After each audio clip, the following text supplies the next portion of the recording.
Euh, donc, il nous reste quelques minutes. On peut tout à fait dialoguer avec Daniel Prou. Personnellement, je voudrais poser une petite question dans le fonctionnement interne du système e-translation.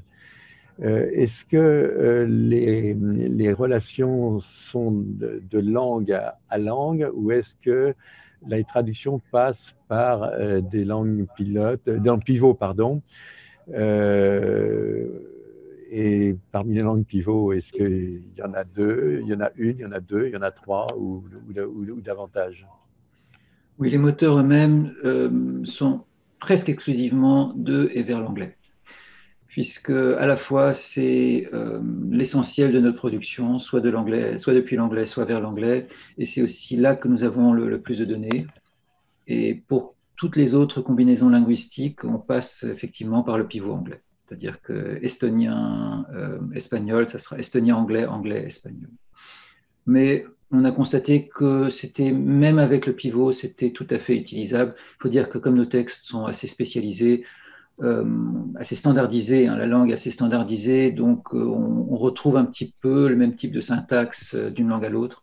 Par conséquent, ça ne me pose pas trop de problème d'avoir une langue pivot. Mais tout est en pivot. Je crois que la seule exception, c'est entre l'allemand et le français. Donc, on a aussi des moteurs allemand-français, français-allemand. Pour e-translation, on sait quelle est la demande d'une langue à l'autre. On sait que s'il y a beaucoup de demandes entre telle langue et telle langue, puisque comme il y a ce système de pivot, on sait que voilà, pour telle paire de langues, il y a tant de demandes tous les mois. Et donc, on ne crée des moteurs que là où il y a une demande suffisante. Puisque créer un moteur, c'est quand même un investissement réellement, puisque ça représente plusieurs jours, voire plusieurs semaines, je crois, où les données sont traitées dans le nuage. Et donc, on crée les moteurs pour les paires de langues les plus demandées. Et en l'occurrence, donc, ce sont toutes les paires avec l'anglais, plus allemand-français, français-allemand. Merci beaucoup. J'aurais une autre question. C'est vous avez fait allusion aux tests de qualité interne au système en vue de l'améliorer. Alors, on n'a pas de mal à comprendre les tests effectués par les traducteurs humains et les améliorations que ça peut apporter. Par contre, il y a des tests internes qui sont des tests techniques et qui sont gérés même par le système. Est-ce que vous pouvez nous en donner un petit peu plus comme information sur cet aspect des choses? Alors, bon, effectivement, il y a les tests faits par les humains où on demande directement au traducteur humain. Donc, est-ce que vous préférez tel système ou tel système pour votre travail, pour votre traduction?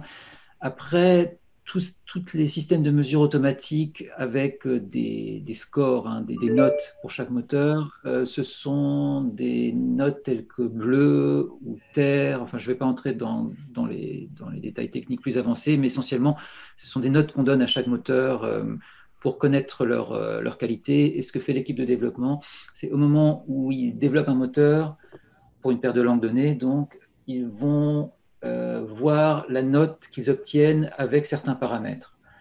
Si ils changent quelques paramètres et qu'ils voient que la note automatique augmente, ils vont utiliser ces paramètres-là. S'ils voient que la note n'augmente pas, ils vont garder le précédent moteur. Donc, ils vont déployer un moteur que s'ils voient que les systèmes de mesure automatique donnent des meilleurs résultats avec leurs nouveaux paramètres ou avec leurs nouvelles données que ce qu'ils avaient auparavant. Et ces systèmes de mesure automatique, bon, encore une fois, après on entre très vite dans des détails assez techniques, mais ces systèmes de mesure automatique essentiellement comparent les traductions automatiques aux traductions humaines et voient dans quelle mesure des traductions humaines qui sont donc des traductions de référence. Donc le nouveau moteur est créé, ce moteur va traduire, mettons, 1500 ou 2000 phrases, et ces 1500 ou 2000 phrases traduites par la machine vont être comparées aux traductions de référence qui sont les traductions humaines. Et plus ces traductions automatiques seront proches des traductions humaines, plus la note donnée à ce moteur sera élevée. Et donc, plus on jugera que ce moteur est bon, est utilisable. Voilà comment ça se passe d'une manière automatique.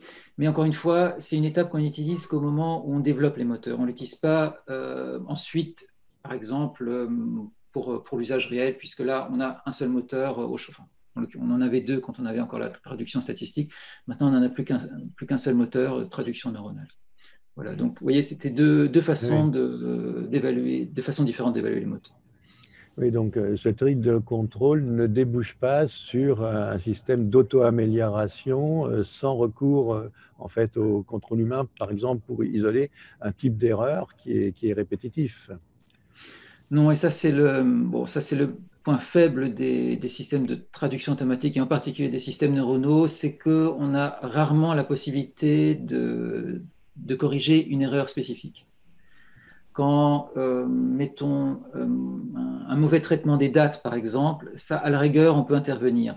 Mais un problème terminologique, c'est beaucoup plus difficile à résoudre parce que le fonctionnement des moteurs de traduction neuronale est tel que ce qu'on fait, en fait, on met toutes les données dans le moteur, dans l'algorithme.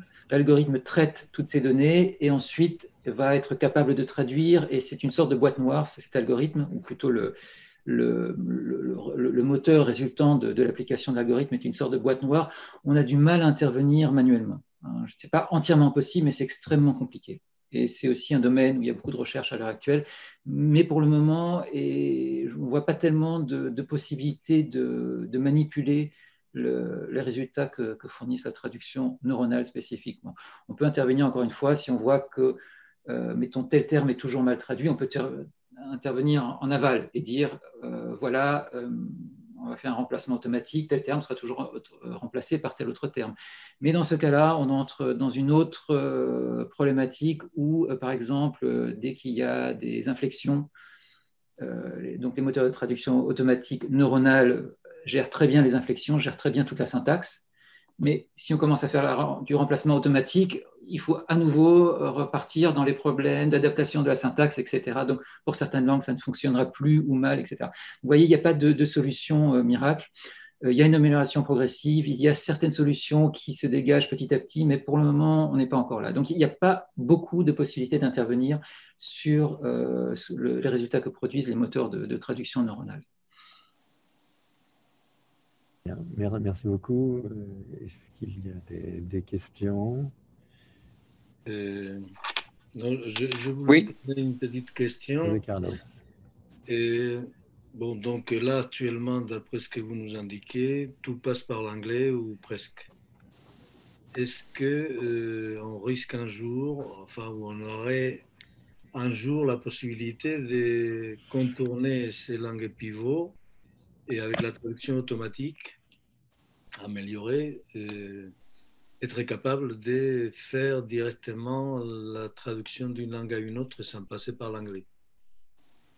La possibilité existe, mais encore une fois, la différence n'est pas si nette, en tout cas pour nos textes à nous, puisque je peux parler que pour nos textes à nous. Comme nos textes sont relativement standardisés, le fait qu'on passe par une langue pivot ou pas ne change pas grand-chose, finalement.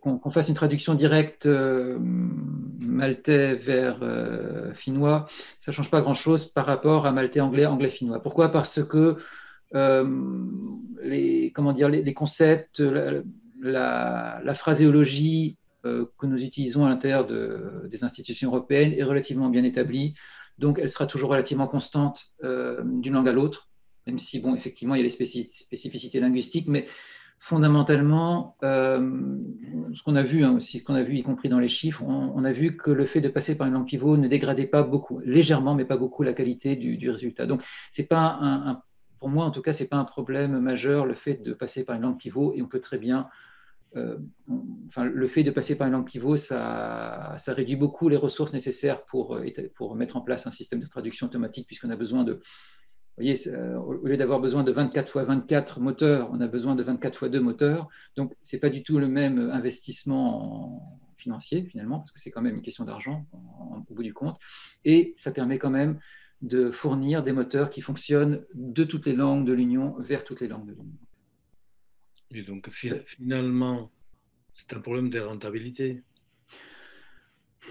économique. Oui, d'une certaine façon, oui. Mais encore une fois, là, le rapport coût-bénéfice est relativement clair parce que l'amélioration qu'apportent des moteurs directs est minime. Et encore une fois, ces couples de langues sont, en tout cas à l'intérieur des institutions, ces couples de langues sont très peu demandés. Il y a très peu de demandes entre des langues entre des langues autres que l'anglais, éventuellement le français. On pourrait envisager effectivement pour certaines langues plus demandées, et on le ferait.